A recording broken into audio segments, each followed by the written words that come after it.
केंद्र सरकार ने 8 साल के जश्न को मनाने के लिए हिमाचल प्रदेश की राजधानी शिमला को चुना। मंगलवार सुबह 11 बजे प्रधानमंत्री माल रोड पर पहुंचे, जहां रोड शो के दौरान मोदी गाड़ी से उतरकर लोगों से मिलने लगे। फूलों की वर्षा के बीच मोदी शिमला के ऐतिहासिक रिज मैदान में पहुंचे, जहां मुख्यमंत्री जयराम ठाकुर ने प्रधानमंत्री को कुल्लू टोपी व शॉल भेंट की। साथ ही में शिमला स्थित भीमा काली मंदिर का चित्र भी भेंट किया। प्रधानमंत्री नरेंद्र मोदी ने शिमला से प्रधानमंत्री किसान सम्मान निधि की 11वीं किश्त भी जारी की, जिसके तहत 21,000 करोड़ की किश्त का लाभ सीधे 10 करोड़ लोगों को मिलेगा। पीएम मोदी ने मुख्यमंत्री के भाषण के बाद जयराम ठाकुर की पीठ भी थपथपाई। मुख्यमंत्री जयराम ठाकुर ने प्रधानमंत्री का स्वागत करते हुए कहा कि प्रधानमंत्री जितना स्नेह यहाँ के लोगों से रखते हैं, उतना स्नेह लोग भी पीएम से रखते हैं। मुख्यमंत्री ने कहा कि बदलाव का जो रिवाज अन्य राज्यों में बदला है, इस बार हिमाचल में भी बदल जाएगा और हिमाचल भाजपा सरकार ही रिपीट करेगी। सीएम ने AIIMS, Rohtang tunnel, 3 medical college का जिक्र करते हुए मुख्यमंत्री जयराम ठाकुर ने मोदी की जमकर तारीफ की। मैं आदरणीय नरेंद्र भाई मोदी जी का इस देवभूमि हिमाचल प्रदेश में हार्दिक अभिनंदन करता हूं, स्वागत करता हूं।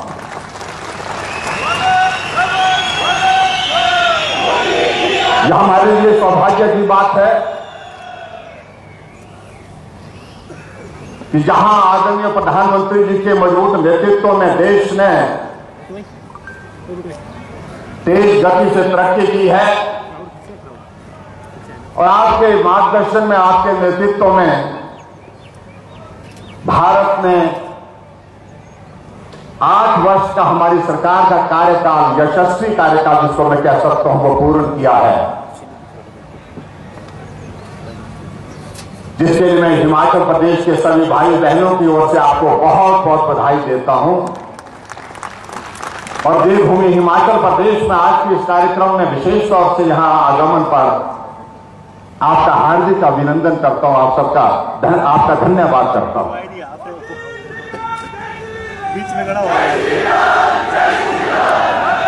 हिमाचल आपके दिल के बहुत करीब है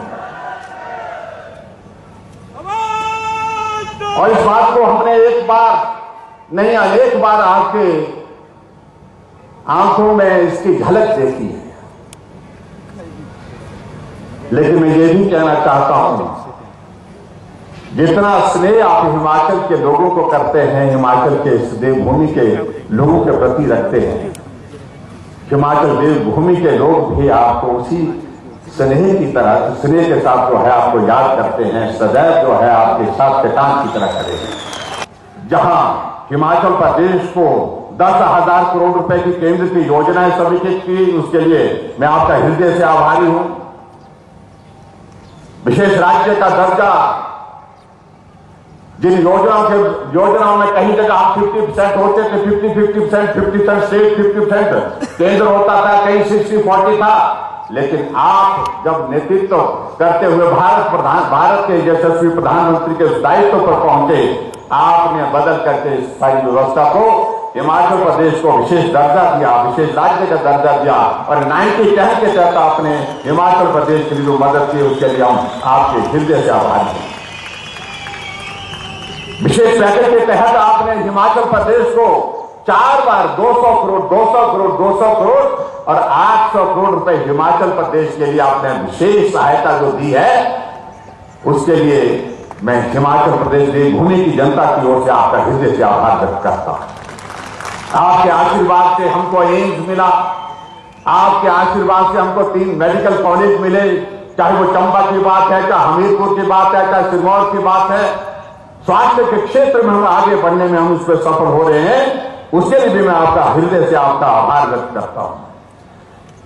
आपके यशस्वी नेतृत्व में रोहतांग टनल, अटल टनल रोहतांग जिसका काम कछुआ की चाल से चला था, जैसे आपने प्रधानमंत्री का दायित्व संभाला, आपने उसको गति दी और उसका उद्घाटन करके आपने राष्ट्र को समर्पित किया, उसके लिए भी मैं आपका हृदय से आभार व्यक्त करता हूं। हिमाचल छोटा प्रदेश, लेकिन यहां पर प्राइवेट सेक्टर का इन्वेस्टमेंट हो, इस बात को लेकर के आपने हमारा मार्गदर्शन किया और आज मुझे इस बात को बताते हुए प्रसन्नता है कि हमने जो ग्लोबल इन्वेस्टर में धर्मशाला में थी, जिसमें आपका मार्गदर्शन मिला, आपका स्नेह मिला, आपका आशीर्वाद मिला, और उसमें आगे बढ़ करके हम लगभग 50,000 करोड़ रुपए के जो ग्राउंड ब्रेकिंग के साथ जो है हिमाचल प्रदेश में प्राइवेट सेक्टर का इन्वेस्टमेंट लेने में हम सफल हुए। इसके लिए भी मैं आपका हृदय से आभार व्यक्त करता हूं। आप 4 साल के कार्यकाल पूरा होने पर मंडी आए। 27 दिसंबर 2021 को 11,500 करोड़ रुपए के उद्घाटन और शिलान्यास आपने किए और हिमाचल प्रदेश को विकास की राह पर आगे बढ़ने के लिए रास्ता दिया। उसके लिए भी मैं आपका आभार व्यक्त करता हूं। आपके आशीर्वाद से मेडिकल डिवाइस हमको हिमाचल प्रदेश को प्राप्त हुआ 5,000 करोड़ रुपए की लागत से, जिसमें लगभग 10,000 नौजवानों को रोजगार मिलेगा। उसके लिए मैं आपका हृदय से आभार व्यक्त करता हूं। आदरणीय प्रधानमंत्री जी, बातें बहुत हैं, हम बहुत सारी बातें कर सकते हैं, लेकिन समय की कमी हमारे सामने है।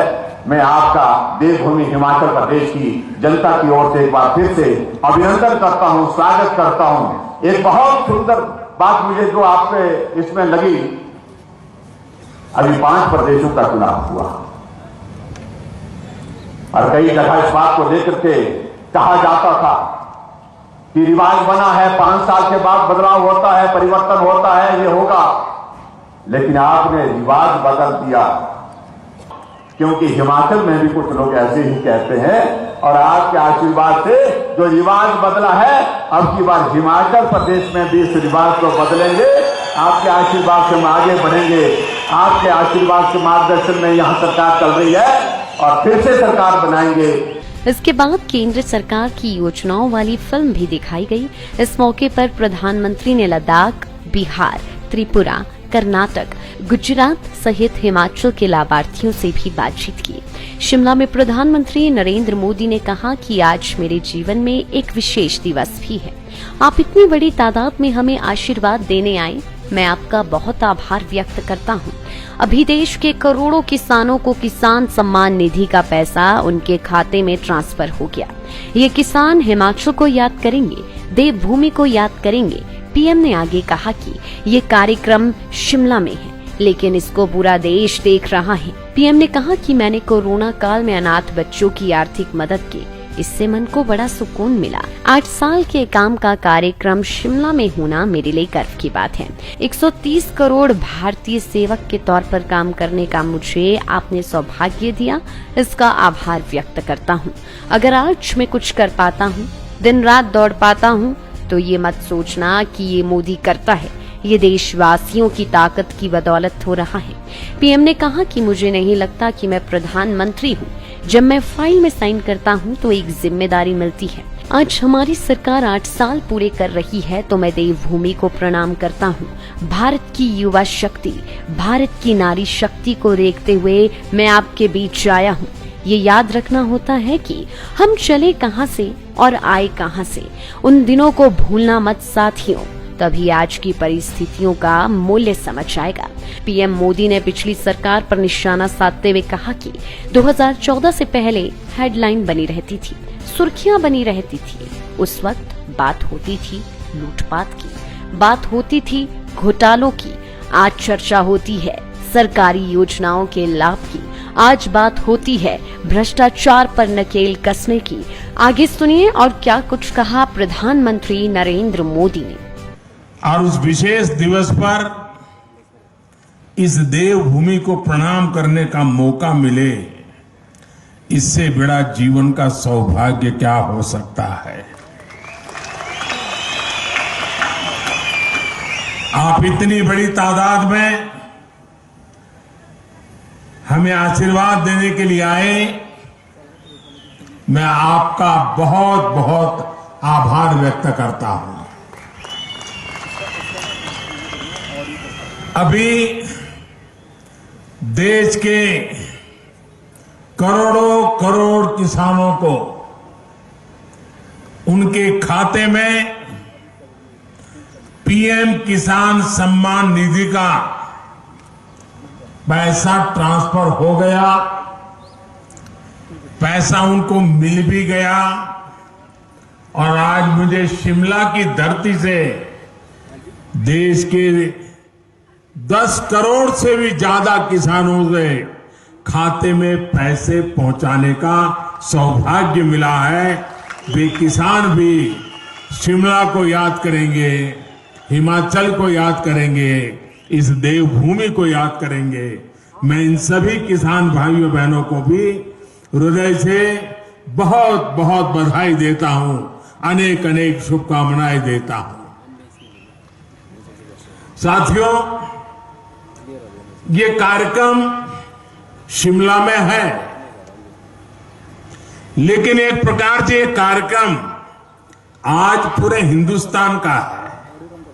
कल मुझे कोरोना काल में जिन बच्चों ने अपने माता और पिता दोनों खो दिए, ऐसे बच्चों का जिम्मा संभालने का अवसर कल मुझे मिला।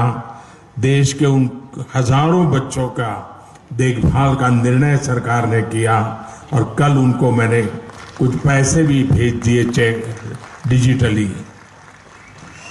8 साल की पूर्ति में ऐसा कार्यक्रम होना मन को बहुत सुकून देता है, आनंद देता है। साथियों, 130 करोड़ भारतीयों के सेवक के तौर पर काम करने का मुझे आप सबने जो अवसर दिया, मुझे जो सौभाग्य मिला, सभी भारतीयों का जो विश्वास मुझे मिला है, अगर आज मैं कुछ कर पाता हूं, दिन रात दौड़ पाता हूं, तो ये मत सोचिए कि ये मोदी करता है, ये मत सोचिए ये मोदी दौड़ता है। ये सब तो 130 करोड़ देशवासियों की कृपा से हो रहा है, आशीर्वाद से हो रहा है, उनकी बदौलत हो रहा है, उनकी ताकत से हो रहा है। परिवार के एक सदस्य के तौर पर मैंने कभी भी अपने आप को उस पद पर देखा नहीं, कल्पना भी नहीं की है और आज भी नहीं कर रहा हूं कि मैं कोई प्रधानमंत्री हूं। जब फाइल पर साइन करता हूं, एक जिम्मेवारी होती है, तब तो प्रधानमंत्री की दायित्व के रूप में मुझे काम करना होता है। लेकिन उसके बाद फाइल जैसी चली जाती है, मैं प्रधानमंत्री नहीं रहता हूं। मैं सिर्फ और सिर्फ 130 करोड़ देशवासियों के परिवार का सदस्य बन जाता हूं। आप ही के परिवार के सदस्य के रूप में, एक प्रधान सेवक के रूप में जहां भी रहता हूं, काम करता रहता हूं। और मेरा संकल्प था, आज है, आगे भी रहेगा। जिस संकल्प के लिए जीऊंगा, जिस संकल्प के लिए जूझता रहूंगा, जिस संकल्प के लिए आप सबके साथ चलता रहूंगा। और इसलिए मेरा ये संकल्प है, भारतवासी के सम्मान के लिए, हर भारतवासी की सुरक्षा, उस हर भारतवासी की समृद्धि कैसे बढ़े, भारतवासी की सुख शांति की जिंदगी कैसे मिले, उसी एक भाव से गरीब, दलित हो, पीड़ित हो, शोषित हो, वंचित हो, दूर सुदूर जंगलों में रहने वाले लोग हो, पहाड़ी की चोटियों पर रहने वाले, छूट-फूट रहने वाले एक आध दो परिवार हो, हर किसी का कल्याण करने के लिए जितना ज्यादा काम कर सकता हूं, उसको करता रहूं। इसी भाव को लेकर के मैं आज फिर से एक बार इस देवभूमि से अपने आप को संकल्पित करता हूं। हमारी गति कैसी रही, हमारी प्रगति कैसी रही, हमारी उपलब्धियां कैसी रही। हम अगर 2014 से पहले के दिनों को याद करें, उन दिनों को भूलना मत साथियों, तब जाकर के ही आज के दिवसों का मूल्य समझ आएगा। आज की परिस्थितियों को देखें, पता चलेगा साथियों, देश ने बहुत लंबा सफर तय किया है। 2014 से पहले अखबार की सुर्खियों भरी रहती थी, हेडलाइन बनी रहती थी, टीवी के पर चर्चा होती रहती थी। बात क्या होती थी? बात होती थी लूट और खसोट की बात होती थी, बात होती थी भ्रष्टाचार की, बात होती थी घोटालों की, बात होती थी भाई भतीजेवाद की, बात होती थी अफसरशाही की, बात होती थी अटकी लटकी फटकी योजनाओं की, लेकिन वक्त बदल चुका। आज चर्चा होती है सरकारी योजनाओं से मिलने वाले लाभ की। सिरसा से कोई समा देवी, सिरमौर से हमारी कोई समा देवी कह देती है कि मुझे ये लाभ मिल गया। आखिरी घर तक पहुंचने का प्रयास होता है। गरीबों के हक का पैसा सीधा उनके खाते में पहुंचने की बात होती है।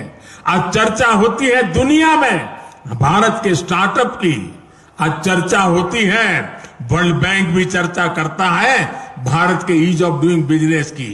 आज हिंदुस्तान के निर्दोष नागरिक चर्चा करती है अपराधियों पर नकेल कसने की हमारी ताकत की, भ्रष्टाचार के खिलाफ जीरो टॉलरेंस के साथ आगे बढ़ने की। 2014 से पहले की सरकार ने भ्रष्टाचार को सिस्टम का जरूरी हिस्सा मान लिया था। तब की सरकार भ्रष्टाचार से लड़ने की बजाय उसके आगे घुटने टेक चुकी थी। तब देश देख रहा था कि योजनाओं का पैसा जरूरतमंद तक पहुंचने के पहले ही लूट जाता है। लेकिन आज चर्चा जनधन खातों से मिलने वाले फायदों की हो रही है। जनधन, आधार और मोबाइल से बनी त्रिशक्ति की हो रही है। पहले रसोई में धुआं सहने की मजबूरी थी, आज उज्ज्वला योजना से सिलेंडर पाने की सहूलियत है। पहले खुले में शौच की बेबसी थी, आज घर में शौचालय बनवाकर सम्मान से जीने की आजादी है। पहले इलाज के लिए पैसे जुटाने की बेबसी थी, आज हर गरीब को आयुष्मान भारत का सहारा है। पहले ट्रिपल तलाक का डर था, अब अपने अधिकारों की लड़ाई लड़ने का हौसला है। साथियों, 2014 से पहले देश की सुरक्षा को लेकर चिंता थी, आज सर्जिकल स्ट्राइक, एयर स्ट्राइक का गर्व है। हमारी सीमा पहले से ज्यादा सुरक्षित है। पहले देश का नॉर्थ ईस्ट अपने असंतुलित विकास से, भेदभाव से आहत था, दुखी था। आज हमारा नॉर्थ ईस्ट दिल से भी जुड़ा है और आधुनिक इंफ्रास्ट्रक्चर से भी जुड़ रहा है। सेवा, सुशासन और गरीबों के कल्याण के लिए बनी हमारी योजनाओं ने लोगों के लिए सरकार के मायने ही बदल दिए। अब सरकार माई बाप नहीं है, वो वक्त चला गया। अब सरकार सेवक है, सेवक, जनता जनार्दन की सेवक है। और मैं जयराम जी को बधाई दूंगा, कोरोना काल में जिस प्रकार से उनकी सरकार ने काम किया है और उन्होंने ये टूरिस्ट डेस्टिनेशन होने के कारण टूरिज्म के लिए तकलीफ न हो, इसलिए उन्होंने वैक्सीनेशन को इतना तेजी से चलाया। हिंदुस्तान में सबसे पहले वैक्सीनेशन का काम पूरा करने वालों में जयराम जी की सरकार अग्रिम पंक्ति में रही। साथियों, यहां हिमाचल प्रदेश के तो हर घर से शायद ही कोई परिवार ऐसा होगा जिस परिवार से कोई सैनिक न निकला हो। ये वीरों की भूमि है जी, ये वीर माताओं की भूमि है जो अपने गोद से वीरों को जन्म देती हैं, जो वीर मातृभूमि की रक्षा के लिए 24 घंटे अपने आप को खपाते रहते हैं। मुझे ये जानकर अच्छा लगा कि जयराम जी के नेतृत्व में हिमाचल प्रदेश इस दिशा में बहुत अच्छा काम कर रहा है। हर घर जल योजना में भी हिमाचल 90% घरों को कवर कर चुका है। किन्नौर, लाहौल स्पीति, चंबा, हमीरपुर जैसे जिलों में तो 100% कवरेज हासिल की जा चुकी है। हमारे हिमाचल का तो हस्तशिल्प, यहां की वास्तुकला वैसे ही इतनी मशहूर है। चंबा का मेटल वर्क, सोलन की पाइन आर्ट, कांगड़ा की मिनिएचर पेंटिंग के लोग, और इसे देख के टूरिस्ट लोग दीवाने हो जाते हैं। ऐसे उत्पाद देश के कोने कोने में पहुंचे, अंतर्राष्ट्रीय बाजारों की रौनक बढ़ाए, इसके लिए हम काम कर रहे हैं। वैसे भाइयों बहनों, हिमाचल के स्थानीय उत्पादों की चमक तो अब काशी में बाबा विश्वनाथ के मंदिर तक पहुंच गई है।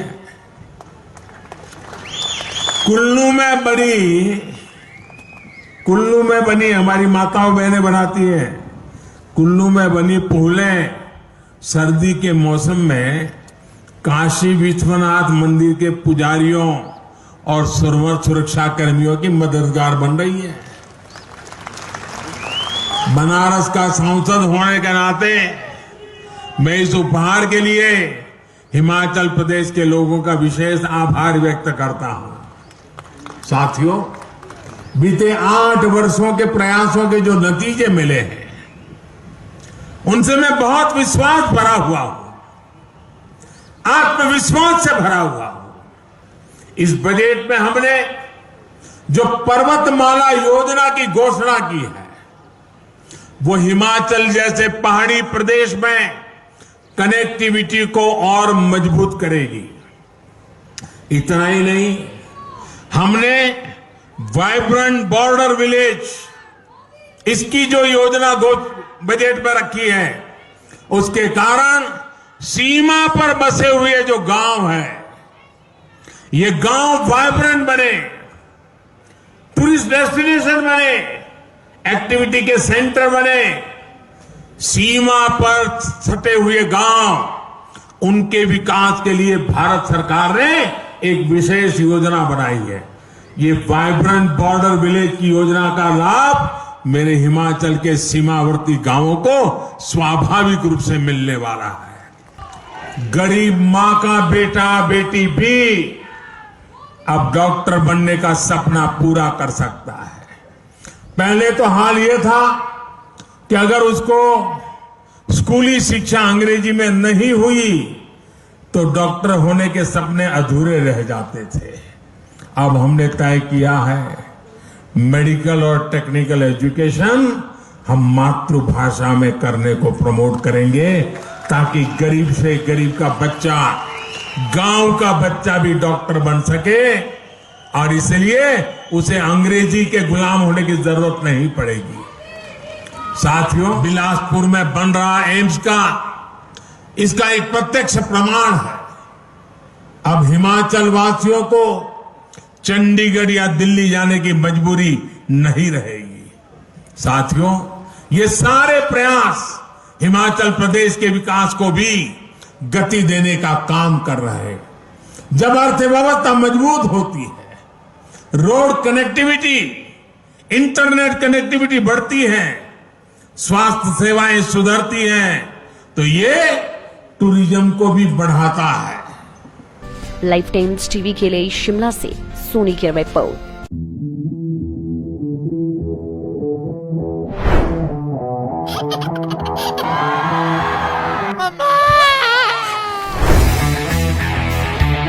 ऐ मेरे प्यारे बालो, फिर से उग आओ सालो, तुम पे मैं कुर्बान।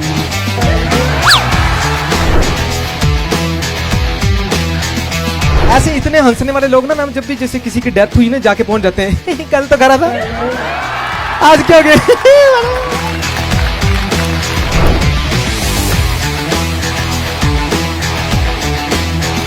देखते रहिए लाइफ टाइम टीवी। और मैं भूला नहीं यार, मैं एकदम से इसको देख रही, इसकी शक्ल लगा के कुछ करा दिया। कैंपस के